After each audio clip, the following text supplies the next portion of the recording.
ਕਿੰਨੇ ਪੈਸੇ ਨਾਲ ਟਿਕਟ ਹੈਗਾ? ਕਿੰਨਾ ਟਾਈਮ ਲੱਗੇਗਾ ਮੇਰਾ? ਤੁਹਾਡਾ ਬੇਟਾ ਹੈ ਨਾ,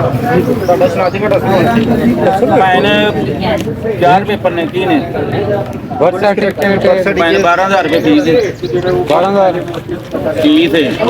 फीस तुझे देनी 85,000 रुपये की नाम 85,000 ਤੁਸੀਂ ਲੈਣਾ 12,000 ਰੁਪਇਆ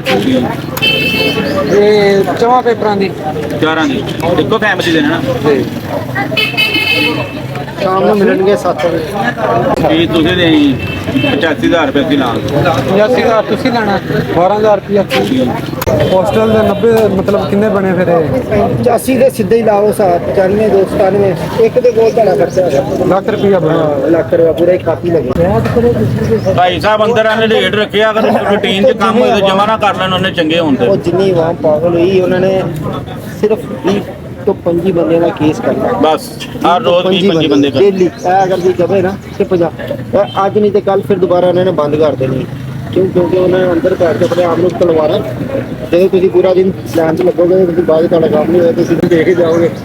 ਉਹ ਜਿੰਨੀ ਮਰਜ਼ੀ ਗਵਰਨਮੈਂਟ ਆਵਾਮ ਦੇ ਅੱਗੇ ਫਿਰ ਤੁਹਾਨੂੰ ਪਤਾ ਪੁਲਿਸ ਵੀ ਨਹੀਂ ਕੁਛ ਕਰਦੀ कुछ नहीं कर सकते है वजह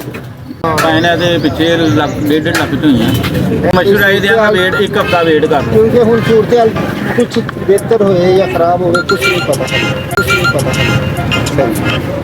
ਹੁਣ ਜਿਹੜੇ ਵਿਚਾਰੇ ਇਹ ਸਰ ਫਾਰਨੋ ਕੀ ਚੱਲਦਾ ਪਿਆ ਇਹਨਾਂ ਲੈਨ ਸੈਪਰੇਟ ਹੈ ਟੋਕਨ ਸੈਪਰੇਟ ਹੈ ਜਿਹੜੇ ਅੰਦਰ ਵਾਲੇ ਬੈਠੇ ਅਸੀਂ ਇਹਦੇ ਚ ਕੀ ਕਮਾਇਆ ਨਾ 4 ਨੂੰ ਤਾਂ 5,000 ਕਮਾ ਰਹੇ ਕਹਿੰਦੇ ਬਾਕੀ ਸਾਰਾ ਅੰਦਰ ਵਾਲਿਆਂ ਲੈਣਾ ਉਸਤਾਦ ਜੀ ਅਗਰ ਅਸੀਂ ਸਾਰਾ ਕਮਾਉਣ ਲੱਗ ਜਾਈਏ ਫਿਰ ਤਾਂ ਅਸੀਂ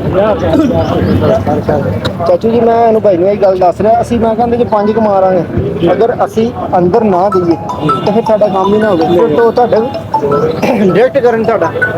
ਉਹਨਾਂ ਨੂੰ ਪੈਸੇ ਦੀ ਲਾਲਚ ਹੈਗੀ ਤਾਂ ਕਰ ਦੋਗੇ ਮੇਰੇ ਨਾਲ ਦੇ ਵੀ ਆਉਂਦੇ ਨੇ ਫਿਰ ਮੈਂ ਕਿਹਾ ਚਲੋ ਦੋਸਤੀ ਗੱਲ ਕਰ ਲਵਾਂ ਜੰਨਾ ਕਰਿਆ